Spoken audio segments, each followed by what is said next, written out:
And blessed to be part of your day. Kevin Miller in the morning here on KIDO Talk Radio. Thank you all for joining us. Phone numbers 580-5436, 580-KIDO. And we get ready for some of the slowest time in the country. This is a challenge when we're doing talk radio. This is why, a lot of people take time off and everything else. We go back and forth, and, you'll have a lot of people on vacation, which is great. Self-reporting will be off for a couple days this week, and then next week it'll be the best of, if you will. And thanks to Ray Amaya, who does an outstanding job as always. These things don't create themselves, so we'll have that, and then we'll hit the ground running to start the new year, January 2nd. And as we move on, it was funny. There are very few stories that resonate with me. Whether it's my wife Dorothy or Tea Party Bob or others, they'll always ask me, hey, what do you think about this thing? What do you think about that thing? And like a lot of folks, when you do this all the time, the last thing you want to do is continue to do it in the hallway or at home or wherever.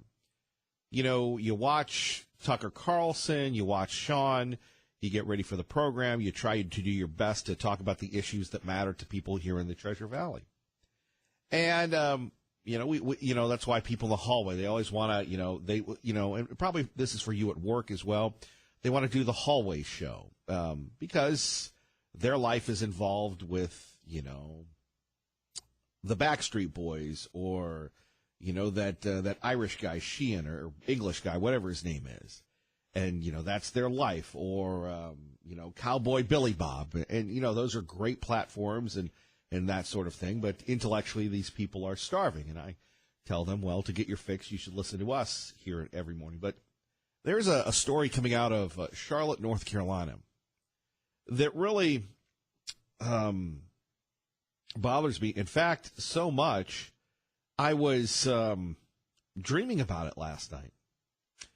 And if you're like me, whether it's a problem at work, a problem at home, sometimes you take these things to sleep. And I can remember waking up and as if I was having a conversation with someone about it. It involves the owner of the Carolina Panthers, and it goes to a much broader spectrum than sports. And you have the libs condemning this man, Jerry Richardson, already. But let's get the latest, and I'll give you my take on why I think this story is important. The 81-year-old owner of the Carolina Panthers, former NFL player Jerry Richardson, will be putting his team up for sale, according to a statement from the team. Richardson has owned the franchise since its inception in 1995, but had found himself in hot water as of late due to allegations of sexual harassment made against him. The team opened an investigation into those allegations on Friday before asking the league to take over on Sunday. In addition, a Sports Illustrated report stated that Richardson had paid settlements to at least 4 former team employees in the past for similar inappropriate workplace behavior. It's the first NFL franchise to be put up for sale since the Buffalo Bills were sold to Terry Here are a few Pagula. tips to bring your... There we go. That's what happens when we have one audio feed and we're trying to load something else. My apologies for that. So here you have Jerry Richardson, and it all started with Jeans Day, right? And I do believe in going back to this miniseries on HBO called The Young Pope, where there are formal relationships and informal relationships, and never the two shall meet. As try as we might, there are rules with formal relationships, not so much with informal. So basically what Jerry Richardson is accused of is you would have young ladies walking around his facility, and Jerry Richardson would, during Jeans Day, would say something like this: show me how you wiggle to get those jeans up. I bet you lay down on your bed to fit into those jeans. Did you step into those jeans or did you jump into them?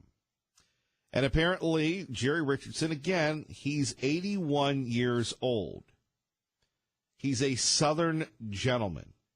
He was raised in a different time. So apparently, Mr. Richardson's comments offended some people. Mr. Richardson settled with these people out of court, signing a non-disclosure agreement, a non-disparaging agreement. No public documents or any complaints were ever filed against the owner of the Carolina Panthers. Now, Jerry Richardson, you heard, is selling his team and everything else. And basically, I think he's getting run out because of this story. Now, one thing I don't understand at 580-5436-580-KIDO, if you sign a non-disparaging agreement, if you sign an agreement with people that they will not reveal everything, and yet this story comes out. Now, Jerry Richardson, again, is a gentleman that people will not get the other side of the story about. You have multiple people saying that he did the seatbelt maneuver. No, not what Frank Costanza did on Seinfeld, where he'd stop short, but apparently he would invite female guests out to the car. They would go to lunch, and he would open their door, and then he would insist on fastening their seatbelt and reach across their lap and brushing his hand across their breast before the belt in the clasp. If you look back, it's wackadoo, says a former Carolina employee. You felt preyed upon. You felt fear. You felt self-doubt. But when you're in that environment, everywhere you go, every family gathering, oh, you work in the NFL? That's so cool, and you don't want to lose your job. Now, you're saying, well, Jerry Richardson, we don't really care about him in Idaho. He's a creepy old man. Look, again, this is how actions and words have consequences in the politically correct world today. By the way, not a lot of movement on Russell Simmons and the allegations that he raped a few people. He's not selling his musical empire or the rap world that degrades women, right? There's no Ed Sheeran in the rap world, is there? But poor Jerry Richardson, and getting back to Jerry Richardson, here's a guy that walked on to college, played for the Baltimore Colts, caught a touchdown pass from Johnny Unitas in the 1959 NFL championship game. Now, his third season, Richardson wanted a raise. He wanted a 5-figure contract. That's right, $10,000. The Colts offered him $9,750. He left camp over $250. He returned to South Carolina, used his bonus check to open up a Hardee's restaurant. That's right, Hardee's and Carl's Jr.'s. That's Jerry Richardson. Richardson loved the NFL, worked hard to make Charlotte a big-time city, and Charlotte is one of the people that have looked into the rights of this program. And we have told the folks in Charlotte we're fine right here in the Treasure Valley. Regardless of that, so here you have a man who's 81 years old who has built an entire empire being taken down by people that didn't honor their non-disclosure, their non-disparaging agreements. Now, again, you're going to say, he's a creep, he's this, he's that. He without sin cast the first stone. Just like 20 or 30 years ago, homophobic slang terms were used all the time. And they're still used in the old movies that haven't been bleeped out. That's just the way it was. You take a look at the N-word. Not that it's right to say it, but people said it all the time. Some people still say it. And yet we continue on. Double standard. So now poor Jerry Richardson, who has done a lot of great work, is being forced to sell his team. It's just unheard of. And we'll get back to that in a minute. We're joined by our friend Dan Perkins, joining us now here at KIDO Talk Radio, the Brotherhood of the Red Nile. America Responds. Dan, good to have you back. Good morning. I'm sorry I don't know what happened to my phone. It didn't ring, but I did see the voice message, so I apologize for being late. No worries. We were just talking about the climate that we live in today, and here you have Jerry Richardson, who has built a business since the 50s, being forced to sell the Carolina Panthers over there was never a public complaint again. He settled everything out of court. It's an odd, strange world we live in. Your thoughts? Oh, first I was able to listen for a while on your commentary, your Stone example is so apropos. We look at Roy Moore in Alabama. We're dealing with accusations there. There were never any criminal charges that are at least 40 years old. And I happen to be maybe naive, but I happen to believe that people can change over time.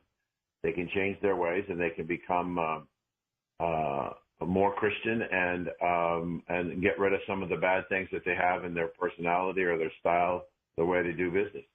But I agree with you. Your comment about this man, what he did for the city, and what he did for probably millions of people, gets thrown out like the baby in the bathwater. And I'm not saying that he's atoned for his sins by what he's done in the city, but if he was not fundamentally an honest and true man, why did he do all the things to the city that he didn't need to do? Indeed, and we'll talk a little bit more after we speak with our great friend Dan Perkins. You can catch him all the time. Now, Dan, your website again, I know it's a guru, right? Yes, danperkins.guru. danperkins.guru. And I have 2 new books out. Well, we're going to get to that in a second. First of all, okay. I got to hit you with, one of your jobs when you're not on TV, when you're not writing, when you're not on television and radio is looking at the markets. What do you make of this tax bill? I think it's going to be a great bill to do one very important thing: put America back to work. And I think that the markets and the run that the market has had since Trump won is a reflection of the glee, the enthusiasm after 8 years of negativism with Barack Obama. We saw that if you go back to the 4 years of Jimmy Carter and how negative the country was. We had incredible inflation and sky-high energy prices. And the president told us the best years of America were behind us. And the American people wanted somebody who would lift them up. And Reagan came in and he had a dream, and one man turned it. Barack Obama had a dream when he was running for his first term, and we'd had enough of George W. and all the problems. We wanted something positive. Unfortunately for him, it didn't turn out too well. But now we have Donald Trump, who again came as a single messenger with a single message, and it really resonates, and it's resonating even more so. Is the business of America is business. It's not government. And so he's doing everything within his power to make business grow and prosper, and he's done a lot already in less than a year. And he's a little more aggressive than Goldman. Goldman is saying that they think it's within reason to see a 4% GDP in 2018. Trump is saying 5 to 6. I'm more towards him 5 to 6 because a lot of the things that are just getting started, we won't see the implication of those probably until sometime next year. So we could have one of the best recoveries we've seen in many, many decades in our country. And it's because of one man and his vision of making America great again. And I just think that's very important. And as this economy continues to grow, which I believe it will, and I mean this with no disrespect, but what do the Democrats have to offer? And what is it going to look like in November of 2018? I think it's going to be a replay of 2016, and the same pundits are going to be sitting at the same election night desk and say, how did this happen? How did we lose even more seats in the House and in the Senate when everybody's saying, things are looking good for us to take over the House and the Senate? So we're going to see another downtick in the Democratic Party in the midterm elections. Dan, I'm going to ask you to stand by, then we're going to talk a little North Korea, if that's okay with you. Certainly, I'd be happy to. All right, more with our great friend Dan Perkins next. You're listening to Kevin Miller on KIDO Talk Radio. Hey. And back to our friend Dan Perkins joining us. Dan, let's talk a little bit about North Korea and your new book. How do they coincide? Well, there are 2 new books. One is my second children's book, which is, I believe, a breakthrough book. It's called Why Can't Grammy Remember Me? And I've written it for children ages 9 to 12 who are the lost generation when families deal with dementia. See, when grandpa and grandpa get dementia, the parents, children's parents, spend a great deal of time and focus on trying to make sure that grandma or grandpa or both get the best possible care. And they don't take the time or have the information to talk to their children, the grandchildren, about what's happening. You see, part of the problem, Kevin, is that young children in that 9 to 12 age, when they're dealing with grandma or grandpa, and grandma can't say their name anymore or doesn't talk to them, they actually feel like it's something that they've done wrong, that they've hurt grandma or grandpa, and that's why they don't talk to them. And they don't realize that grandma can't speak. She can't say their name. She doesn't remember who she is. So I wrote this book not only for children 9 to 12 years of age, but for families to begin to understand what is happening in this explosion of dementia in our country. And then the last part of the book deals with 12 suggestions that families can do today to begin to preserve the memory of grandma and grandpa or aunts and uncles, which is important to our history longer term. So I'm very excited about being able to offer this, and I met with the executive vice president of the Alzheimer's Association in northern in Cincinnati and northern Kentucky and eastern Indiana. She absolutely loved the book. She thought the illustrations of what happens to the brains are some of the best she's ever seen to explain to small children and even to adults. So I'm very excited about it. It's at Amazon, and then last Friday, the fourth book, which was pushed on me by my readers. Usually when you finish a trilogy, you move on, but my readers wouldn't let me move on, so they said, you got to continue the story. So I've written what is a tongue-in-cheek called a sequel to a trilogy. It's called Terrorist Gold, and it's a continuation of the terrorism story. And interestingly enough, it features the Russians' involvement in the presidential campaign. So, but I wrote that before we even had the presidential campaign. Started writing it before that, and it talks about terrorism and funding of terrorism all over the world. Does it relate specifically to China? Well, that depends on North Korea. It depends on what you think can happen. Interestingly enough, Kevin, over the weekend, some people are now saying what I wrote about 2.5 months ago on Constitution.com is, why are we not talking about a blockade of North Korea? They've only got 5 ports, and only 2 of them are deep enough for interocean transportation. So we could block the ports through a blockade without having to put barely any troops on the ground and strangle the country. And now they're starting to talk about it, but I wrote about it about 2.5 months ago. I don't know where this is going. I don't think anybody knows, because nobody can really get a really good read on where Kim is going. But in that piece that I wrote, I think we need to switch out the B-1 bombers that we have there to B-2 bombers, and for one very specific reason, Kevin. With the B-2, you can launch a missile, and while it's in flight, you can redirect it to a different position. So we could get a fire order to go to point X, and we see a missile taking off at point Y. We can actually redeploy that missile in the air to take out that particular target. The B-1s do not have that capability. So I don't see that we're going to need to put thousands and thousands of troops on the ground. We have the technology to stop what's going on before the weapons ever leave North Korean soil. But and we seem to have a Secretary of Defense and a president who's committed to deal with this problem when many other presidents just walked away from it. Dan Perkins joining us here. More in a minute. Traffic and weather.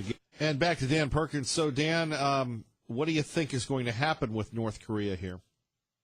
One of the things that I think it's already been happening is that the relationship between the President of the United States and the leadership in China has changed dramatically. And we're seeing that the Chinese, which are the major trading partner for North Korea, really clamp down on money. They've stopped exporting oil to North Korea. They stopped importing coal. They're just putting the screws on it. And I think it's because of the relationship between the president and the practical reality, Kevin, is that we're now shipping 4 million barrels of crude oil at $6 to $7 less per barrel into the Asian countries than the Middle East. So we're a good friend because we offer a very attractive price on crude oil going into those Asian countries, including China, which depends on 65% of its energy needs by importing it, much like we used to do years and years ago. Amazing. Dan, finally, one more time, if people want to get a hold of your books or to talk to you, what can they do? The books you can get at Amazon.com or any online bookseller, or actually order them through your local bookstore. And the book in my personal website is danperkins.guru. Always a pleasure to be with you, and Merry Christmas to you and your family. Merry Christmas, Dan. You stay out of trouble. No, it's no fun to stay out of trouble. Take care now. You bet. Bye. Bye-bye. Our great friend Dan Perkins. Coming up, we'll get back to Jerry Richardson, take some of your calls. 580-5436, 580-KIDO. You're listening to Kevin Miller on KIDO Talk Radio. Good morning, Maggie. Good morning. The 81-year-old owner of the Carolina Panthers, former NFL player Jerry Richardson, will be putting his team up for sale, according to a statement from the team. Richardson has owned the franchise since its inception in 1995, but had found himself in hot water as of late due to allegations of sexual harassment made against him. The team opened an investigation into those allegations on Friday before asking the league to take over on Sunday. In addition, a Sports Illustrated report stated that Richardson had paid settlements to at least 4 former team employees in the past for similar inappropriate workplace behavior. It's the first NFL franchise to be put up for sale since the Buffalo Bills were sold to Terry Pegula back in 2014. Ryan Mayer, Fox News. And here we have it. So you have the Carolina Panthers being sold because of a piece very unflattering in Sports Illustrated, and then you have everyone else saying that Jerry Richardson is a bad man.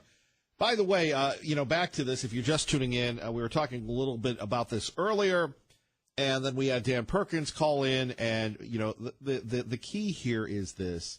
Here's a guy that started this franchise by working very hard in Hardee's. He started the Hardee's franchises. So much so, the guy worked his way up from a walk-on player in college to playing in the NFL, catching a touchdown pass from Johnny Unitas in the championship game, to opening up Hardee's, to owning not only Hardee's and Carl's Jr.'s, but the Denny's franchises. He brings an NFL expansion team in the mid-'90s to Charlotte, North Carolina, has done an incredible amount of goodwill, and is being undone because he said some things that were inappropriate. Now, we don't tolerate sexual harassment or degrading folks unless it's rap music or it's that hood thug lifestyle or what we see on television, right? Now, Jerry Richardson is not going to be hurting. He's a billionaire already. But what type of country does it say that you're running a guy out of a business based on the fact that he settled lawsuits? There were no EEOC complaints filed. Nothing was filed. Well, Kevin Miller, he settled the lawsuits. Right. And you have people saying that they violated their agreements by disclosing, by violating the money that they took from Richardson. You take the money, you keep your mouth shut, number one. Number two, here's the other one. You can always walk away. Well, yeah, but you won't be working in the NFL. Life is about trade-offs, is it not? It's the price you pay for admission. And let me just say this, and this is why, again, if you're just tuning in, I talked a little bit about this earlier, that I was talking about this in my sleep last night. It was upsetting to me. It was very troubling to me. And here's my take on it at 580-5436, 580-KIDO. Many years ago, I was working in North Carolina. And in North Carolina, it's a little bit more condensed than Idaho. You have Charlotte, which is near South Carolina, and you have Raleigh, which is the state capital. And there's a rivalry between the two. And like here, in fact, many of the programs that we do here, I modeled it after what I did in North Carolina because I believe that these areas are very similar. Friendliest people, capital city, love your sports, that sort of thing. So I'm doing a program, and we had partnered with the National Guard, the North Carolina National Guard. We had taken the show to Iraq in, 06 or some 05, 06, something like that. So we were tied into those folks, and we had heard that there was a young man whose dad had been killed in Iraq. And the young man was having a hard time about this. So we talked a little bit about it on the air, and we said the kid loved the Green Bay Packers. In fact, his dad would take him to the Panthers-Packers game. Well, the power of radio, and people can disparage this great format. They can talk about their tweeting and texting and Facebooking and everything else, but nothing will ever compare to the emotional commitment that one has that listens to talk radio, whether it's on the FM band at 107.5 or 580 on the AM band. And there was a gentleman by the name of Dr. William Friday. And you're thinking to yourself, Dr. Friday, who is that? Well, he's the guy that wrote the famous Knight Commission study concerning the NCAA and athletics. Dr. Knight loved listening to the program, was a big proponent of the station I was on, and, you know, he tolerated me. Actually, Dr. Friday was a great guy and was just a pillar of the community, someone you would model yourself after, a great role model. William Friday was a friend of Jerry Richardson, the owner of the Panthers. He called Mr. Richardson up personally and said, hey, I've got this story of this little boy. Jerry, do you have any seats? Well, Jerry Richardson, who's being maligned by the press, Jerry Richardson, who is being ripped as this dirty old man, took care of that little boy and made sure that little boy had some great seats to see his hero, Brett Favre, at the time. I know it's Brett Favre, but the Favre is for entertainment purposes only. I will always remember the generosity of Jerry Richardson. And having had friends that have worked at the Panthers, I've been in his box a few times. I've seen Mr. Richardson at basketball tournaments. He's like a little kid. But what type of country are we living in today? And please, somebody school me on this at 580-5436, 580-KIDO, where you can lose something that you built from scratch by saying to somebody, hey, you look nice in jeans. And maybe shame on the Carolina Panthers for not, corralling someone in. But when someone owns the team, and it's like this in broadcasting, it's like this where you work. Private companies can do whatever they want. Very different working for a private corporation than a public corporation. And really, the NFL is a group of people that own private companies. But here's a guy that caught a touchdown pass in 1958, started Hardee's, created Denny's, Carl's Jr.'s, never mind what he did in the NFL, never mind the charitable works, never mind the people that were paid because he put in the Carolina Panthers. He's going to sell his team because of one article from people that were offended, that didn't have the guts except to go to a lawyer and charge him and blackmail him to get it out. Now, it doesn't excuse the actions, but look, we're all products of the time we live in. Isn't that a little too much to force a fire sale of a football team, of a business? And now we've got allegations that back in the early 90s, Chris Matthews had a potty mouth and somebody was offended, so NBC paid them $50,000 to go away. You know, when does this end? At 580-5436, 580-KIDO. When does this end? That's the issue when we're talking about this. That's the issue when you see this. So all the good work, and to work up from absolutely nothing and to be a self-made person, all taken away. To me, that's extreme. And people condemning Jerry Richardson and everything else.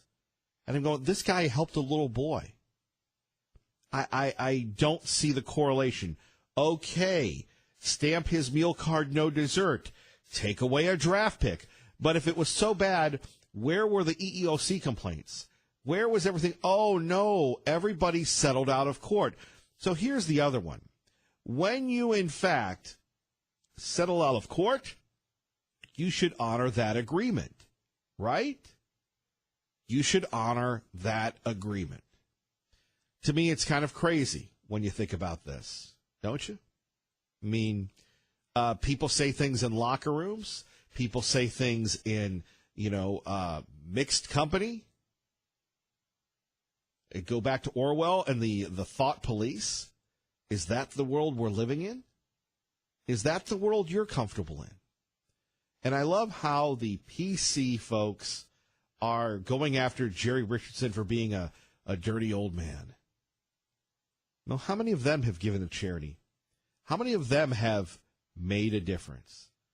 Now, maybe there's some other things that will come out that will make Mr. Richardson's tenure unattainable. It just seems kind of crazy to me. 580-5436, 580-KIDO. Getting ready for the midterms, the Democrats are using the I word. Now, the only person that used the I word during the age of Obama in our lifetime was pro-life, but it looks like the Democrats are circling the wagons if they win back the House to go after Donald Trump. Never mind tax reform, never mind how great things are going. It's time for Trump to go. I don't think impeachment is something we should be talking about. If facts come out, if these investigations go down that line, and if the rule of law is exercised and we see that there's reason to go in that direction, the House will make that decision first before it's given to the Senate. So I'm not going to waste my time or energy on that. I think it's futile at this point in time. That is Democratic Senator from West Virginia, Joe Manchin, on Fox News Sunday, which you can hear right after the best of Sean Hannity and right before Healthy Conclusions on Sunday at 4 o'clock. Manchin was a guest of Chris Wallace, going back and forth on, well, the issue involving, you're a Democrat, can you get reelected? And Manchin's like, I just want to represent the people of West Virginia. Well, of course you do. 580-5436, 580-KIDO. It also comes down to this, and whether or not the Republicans will defend the president like the president would like them to do, number one. And number two, the idea of impeachment. We've heard the crazy guy who has, bought these ads on YouTube and everything else to try and impeach the president. He's not kidding. And you have people trying to make this a reality. This is how committed these folks are. And if you haven't heard this Tom Steyer commercial, you should. It's just utterly disturbing. He's brought us to the brink of nuclear war, obstructed justice at the FBI, and in direct violation of the Constitution, he's taken money from foreign governments and threatened to shut down news organizations that report the truth. If that isn't a case for impeaching and removing a dangerous president, then what has our government become? I'm Tom Steyer, and like you, I'm a citizen who knows it's up to us to do something. It's why I'm funding this effort to raise our voices together and demand that elected officials take a stand on impeachment. A Republican Congress once impeached a president for far less. Yet today, people in Congress and his own administration know that this president is a clear and present danger, who's mentally unstable and armed with nuclear weapons. And they do nothing. Join us and tell your member of Congress that they have a moral responsibility to stop doing what's political and start doing what's right. Our country depends on it. There we have it, needtoimpeach.com. And believe it or not, old Tom's not kidding. So that's why it's so important that the Republicans get the tax code through and keep the House. Your thoughts on impeachment, Democratic dreams, or something we should be concerned about? 580-5436, 580-KIDO. You're listening to Kevin Miller on KIDO Talk Radio. Your vote doesn't count. That all the effort you put into the issues and candidates is a waste of time. That there are people at the citadel of power who believe that it is their right to invalidate your choice if they don't agree with it. Folks, this is not about politics. It's much bigger. I doubt in American presidential election history that there has been as great a crime or as large a stain on our democracy than that committed by a criminal cabal in our FBI and the Department of Justice who think they know better than we who our president should be. Now, last week I told you it all started when Cardinal Comey destroyed our FBI with political hacks to set events in motion to destroy the Republic because they didn't like the man we chose to be our president. Well, it's time to take them out in cuffs. I took a lot of heat for that and got a lot of pushback, including Stephen Colbert, whom I invite to come on Justice and say what he said to my face. But tonight, Mr. Colbert, in the spirit of the season, I offer this branch. I hereby double down. This is worse than even I imagined. This week we saw documents that gave us context, or as I would say in my DA life, motive for the crimes that I've already described to you in the past. Not that we need motive, since the elements of the crimes have already been established. And folks, this was the mother lode. Members of the FBI and the Department of Justice, some of whom actually ended up on Bob Mueller's team to prosecute Donald Trump, did everything they could to exonerate Hillary Clinton for her crimes and incriminate Donald Trump with a non-existent crime. For example, change grossly negligent, an element of the crime, to extremely careless in an effort to take Hillary's acts out of the criminal realm where there are no criminal consequences. Example, remove reasonably likely hacked by other countries to possibly, to make it appear that there was no hacking of our classified material on Hillary Clinton's completely unsecured server, which the Romanian hacker Guccifer told NBC News from a prison in Bucharest was as easy as opening an orchid on the internet. The person responsible for changing the language from incriminating to innocent is Peter Strzok, a button man in the crime family of James Comey. Strzok, the same man who oversaw the creation of the Trump dossier, the one bought and paid for by the Clinton team, and sat in on Hillary Clinton's interview, who agreed that her aides, Cheryl Mills and Numa Abedin, could be interviewed together, unheard of in law enforcement, and also Strzok, the one who interviewed Michael Flynn, the only one charged with anything. There we have from the judge spelling it out. By the way, today we will talk to our friend Chuck Ambrose, retired U.S. attorney, on the latest shenanigans with Strzok and everybody in the NFL, in the FBI. Traffic and weather together. And Kevin Miller in the morning here. Phone numbers 580-5436, 580-KIDO. Coming up tomorrow, it is the Kevin Miller Christmas party. We're inviting everybody to come in. We've had a few people RSVP. My friend Gary stopped by to see him at the store yesterday. He said, what's going to happen? I haven't heard of one of those in a while. Well, we really don't know. We just invite the public in. Of course, you have to RSVP, and people are wondering, how do you do that? It's simple. It's Kevin at KIDOTalkRadio.com. So we really don't prepare anything. And it's really first come, first serve.